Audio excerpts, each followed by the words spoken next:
Bismillahirrahmanirrahim. Assalamu alaikum students. I hope all of you will be fine. Today I am going to discuss about the internal energy of the molecules. Internal energy of the molecules is the sum of the kinetic energy plus potential energy. और किसी भी molecules में at a time दो energies exist करती हैं, kinetic energy भी होती है और पोटेंशियल एनर्जी भी होती है। नॉर्मली जब हम टेम्परेचर इंक्रीज़ करते हैं तो काइनेटिक एनर्जी में इंक्रीज़ आता है, स्पीड इंक्रीज़ होती है, इंटरमॉलिक्यूलर डिस्टेंसेस सेम रहते हैं। अगर तो स्पीड इंक्रीज़ हो रही है, उनके एवरेज डिस्टेंसेस सेम है, तो इट मीन्स के काइनेटिक एनर्जी में ओवरऑल इंक्रीज़ आया, पोटेंशियल एनर्जी में इंक्रीज़ नहीं आया। और अगर वो एक्सपैंड हो रहे होते हैं, इट मीन्स कि एक्सपेंशन हो रही है, वहाँ पे particles are moving further apart, तो हम कह सकते हैं कि मॉलिक्यूल्स में जो उनकी पोटेंशियल एनर्जीज़ हैं they will also increases. But अगर आपके पास सिर्फ काइनेटिक एनर्जी इंक्रीज़ हुई है तो इट मीन्स कि टेम्परेचर इंक्रीज़ हुआ है तो काइनेटिक एनर्जी में इंक्रीज़ आएगा। और अगर हीट की वजह से उनके इंटरमॉलिक्यूलर डिस्टेंस इंक्रीज़ हुए हैं, जैसे ये आप देख सकते हैं इनके दरमियान जो गैप्स है, अगर ये इंक्रीज़ हो रहा है तो इट मीन्स कि यहाँ पर आपके पास जो है कि फिर उनकी पोटेंशियल एनर्जीज़ भी जो है वो इंक्रीज़ हो रही होती हैं। लेकिन अगर डिस्टेंस सेम है, सिर्फ उनकी मूवमेंट फास्ट हो गई है, तो फिर काइनेटिक एनर्जी इंक्रीज़ हुई है, यानी कि स्पीड इंक्रीज़ हुई है। तो याद रखिएगा गाइस कि काइनेटिक एनर्जी और टेम्परेचर एक दूसरे के साथ रिलेट करते हैं। और जब हम टेम्परेचर के साथ काइनेटिक एनर्जी को रिलेट कर रहे हैं तो काइनेटिक एनर्जी किस पर डिपेंड करती है? काइनेटिक एनर्जी डिपेंड करती है स्पीड पे। तो ऑब्वियसली इन मॉलिक्यूल्स की फिर स्पीड भी इंक्रीज़ हो रही होती है। तो टेम्परेचर के इंक्रीज़ होने से काइनेटिक एनर्जी इंक्रीज़ होती है, काइनेटिक एनर्जी के इंक्रीज़ होने के साथ साथ स्पीड भी इंक्रीज़ हो रही होती है। तो one thing should be clear in your mind.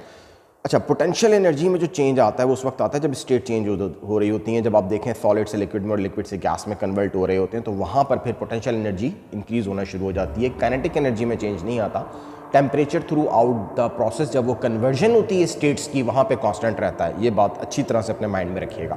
Secondly, ये आप देख सकते हैं इन्होंने लिखा भी है, the temperature of the material is related to the average kinetic energy of the molecules. अच्छा,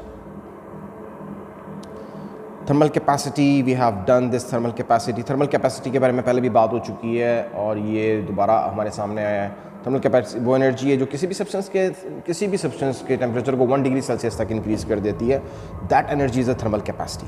और अगर आप इसकी इक्वेशन से ही निकाल लेंगे तो थर्मल कैपेसिटी कैपिटल C है, एनर्जी ओवर टेम्परेचर। अगर मैं इसके यूनिट्स भी आपको यहाँ बता दूँ तो कोई मुश्किल चीज़ नहीं है। ये देखें, ये है energy is equal to C into delta T। अगर मैं लिखूँ तो ज़्यादा बेस्ट होगा, चेंज इन टेम्परेचर। इन्होंने सिंपल T लिखा हुआ है, तो यहाँ पे मैं एनर्जी को डेल्टा T से डिवाइड कर दूंगा और उसके यूनिट्स होंगे जाउल्स पर डिग्री सेल्सियस या केल्विन भी हो सकते हैं। केल्विन भी is a unit of the temperature. तो ये आपके पास थर्मल कैपेसिटी है जो बताती है कि कितना ज़्यादा टेम्परेचर में इंक्रीज़ आ रहा है। स्पेसिफिक हीट कैपेसिटी या स्पेसिफिक थर्मल कैपेसिटी, इसमें स्पेसिफिक क्या है? इसमें मास स्पेसिफिक होता है। आपके पास मास स्पेसिफिक होता है तो ये आपके पास कहलाती है स्पेसिफिक हीट कैपेसिटी। और ये वो एनर्जी जो किसी भी सब्सटेंस के 1 kg मास के टेम्परेचर को 1 डिग्री सेल्सियस तक इंक्रीज़ कर देती है। That is called the specific heat capacity. और इसे फाइंड करने के लिए जो हमारे पास इक्वेशन है वो आपके सामने है। इसका थर्मल कैपेसिटी के साथ भी एक रिलेशन है और इसके अलावा ये एक रिलेशन है। इसमें आप एनर्जी जो भी एब्जॉर्ब हुई है और जिसकी वजह से टेम्परेचर में चेंज आया है वो आप फाइंड कर सकते हैं by using the formula is equal to MC delta T। यहाँ पे C स्पेसिफिक हीट कैपेसिटी है और ये एनर्जी है per unit mass per unit change in temperature. इसी वजह से इसके यूनिट होते हैं जाउस पर kg पर डिग्री सेल्सियस, क्योंकि ये 1 kg मास का टेम्परेचर को इंक्रीज़ करती है 1 डिग्री सेल्सियस तक। This is the reason. I hope this one will be clear to you. बड़ी इंपॉर्टेंट इक्वेशन है गाइस, बहुत इंपॉर्टेंट इक्वेशन है, याद रखिएगा। और बहुत ज़्यादा एग्जाम में यूज़ होती है। और एनर्जी को आप पावर इनटू टाइम के फॉर्म में भी एक्सप्रेस कर सकते हैं, MC डेल्टा T। और पावर को आप वोल्ट इंटू करंट की फॉर्म में भी एक्सप्रेस कर सकते हैं, तो फिर ये V into I into T हो जाता है। लेकिन ये उस वक्त जब आपके पास कोई इलेक्ट्रिकल इक्विपमेंट दिया गया हो, जैसे भी आपके सामने आने वाला है, you can see here.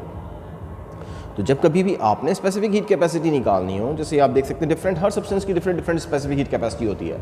Water की ज़्यादा होती है, इसलिए हम अपनी गाड़ियों में कूलिंग एजेंट के तौर पे वाटर का यूज़ करते हैं। वाटर बहुत ज़्यादा हीट एब्जॉर्ब कर लेता है। एक बात याद रखिएगा, ये स्टेटमेंट जो लिखी हुई है, higher specific heat capacity warms up and cool down बहुत स्लोली होता है। ना इतनी जल्दी से वो हीट अप होता है, ना इतनी जल्दी वो ठंडा होता है। लेकिन जिनकी स्पेसिफिक हीट कैपेसिटी कम होती है वो बहुत जल्दी से ठंडे भी हो जाते हैं और बहुत जल्दी गर्म भी हो जाते हैं। I hope this one will be clear to you. अब आ जाए मेजरमेंट की तरफ। जब आप मेजरमेंट करना चाहेंगे स्पेसिफिक हीट कैपेसिटी की, जैसे मैंने अभी आपको बताई, तो आपको इन चीज़ों का मालूम होना बहुत ज़रूरी है, energy, mass over change in temperature. अब ये कैसे निकालेंगे, एनर्जी कैसे निकालेंगे, मास कैसे निकालेंगे, चेंज इन टेम्परेचर कैसे निकालेंगे? इनके लिए हमारे पास हैं इक्विपमेंट्स और सोर्सेज जिनको हम यूज़ कर सकते हैं। फॉर एग्जाम्पल, मैंने एल्युमिनियम ब्लॉक की एनर्जी फाइंड करनी है, तो ब्लॉक का मास मुझे पता होना चाहिए कितना है। आमतौर पर 1 kg मास भी ले सकते हैं। चेंज इन टेम्परेचर फाइंड करने के लिए यहाँ पे थर्मामीटर लगा दिया जो आपको चेंज इन टेम्परेचर बताएगा।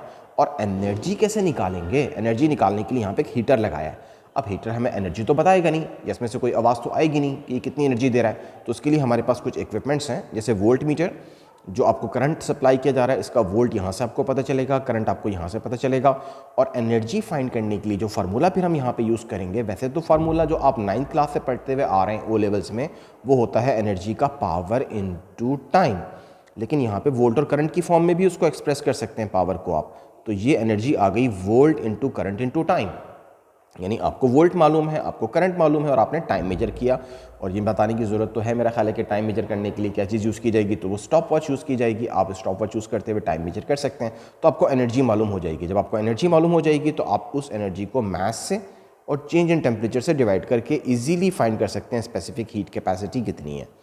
आई hope this one will be clear to you. और इसमें कुछ प्रिकॉशंस आपने लेनी होंगी, मसलन ये कि आपने इसको इंसुलेट करना होगा ब्लॉक को, कि हीट लॉस कम से कम हो सके, ठीक है ना, ताकि आपके पास जितनी भी एनर्जी मिल रही है वो उस ब्लॉक में ही एब्जॉर्ब हो। अब हम बात करते हैं चेंजिंग स्टेट्स की।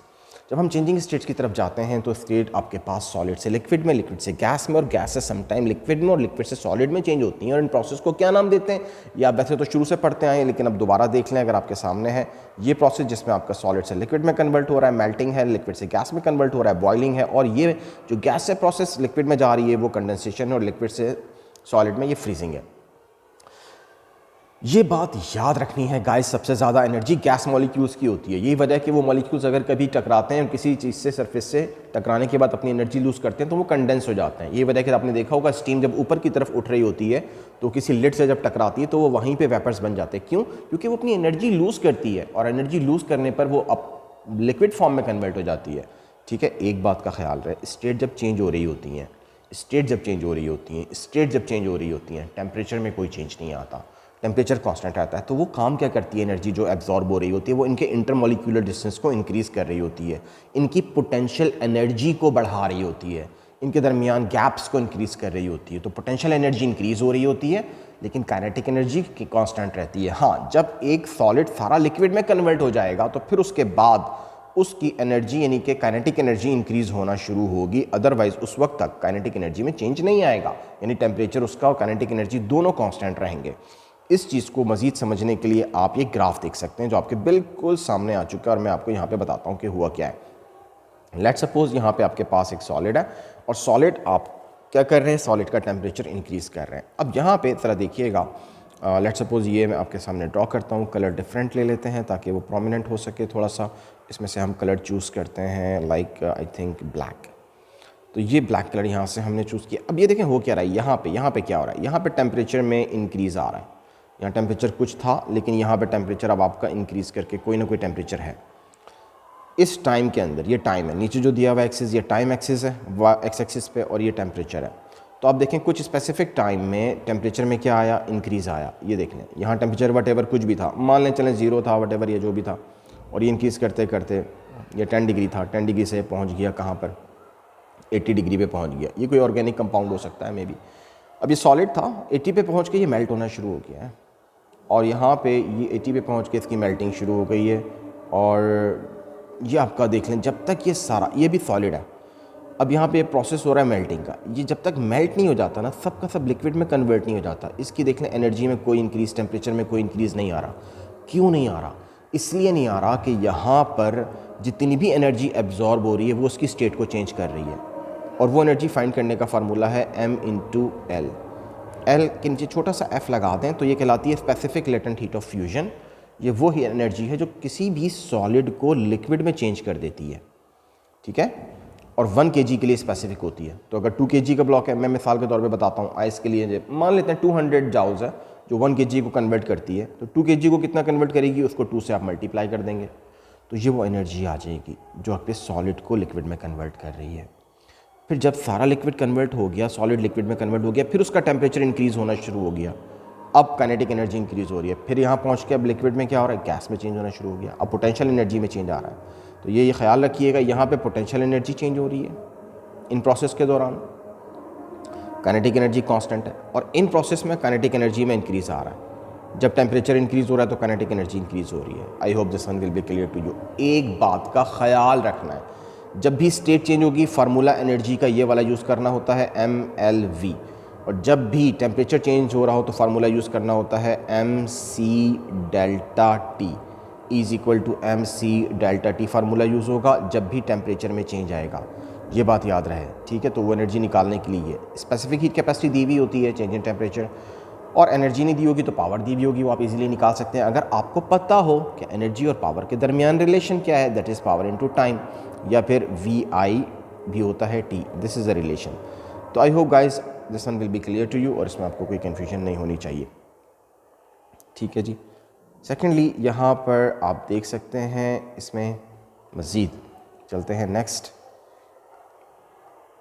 एवेपोरेशन और बॉइलिंग, दोनों में डिफरेंस बहुत सिंपल है, जैसे हमने पहले भी बात की। एवेपोरेशन सरफेस से होती है, बॉइलिंग एंटायर मॉलिक्यूल, इतनी एनर्जी होगी लास्ट वाले मॉलिक्यूल में भी कि वो आपका जो है ये यहाँ से स्केप आउट होकर निकल जाए, लेकिन इसमें सिर्फ सरफेस मॉलिक्यूल में इतनी एनर्जी होती है कि वो स्केप आउट हो सके, ठीक है। एवेपोरेशन किसी भी टेम्परेचर पे हो सकती है, लेकिन बॉइलिंग के लिए एक स्पेसिफिक टेम्परेचर का होना ज़रूरी है। एवेपोरेशन स्पॉन्टेनियस प्रोसेस है, खुद ब खुद होता रहता है, लेकिन बॉइलिंग के लिए एक स्पेसिफिक हीट कैपेसिटी यानी कि एक स्पेसिफिक टेम्परेचर प्रोवाइड हमें करना पड़ता है, तब उसमें बॉइलिंग होती है, ठीक है। बॉइलिंग आपके पास एक हीटिंग प्रोसेस है, लेकिन एवेपोरेशन कूलिंग प्रोसेस है, क्योंकि high energetic molecules escape out हो जाते हैं, जो पीछे मॉलिक्यूल्स रह जाते हैं उनकी एनर्जी कम होती है।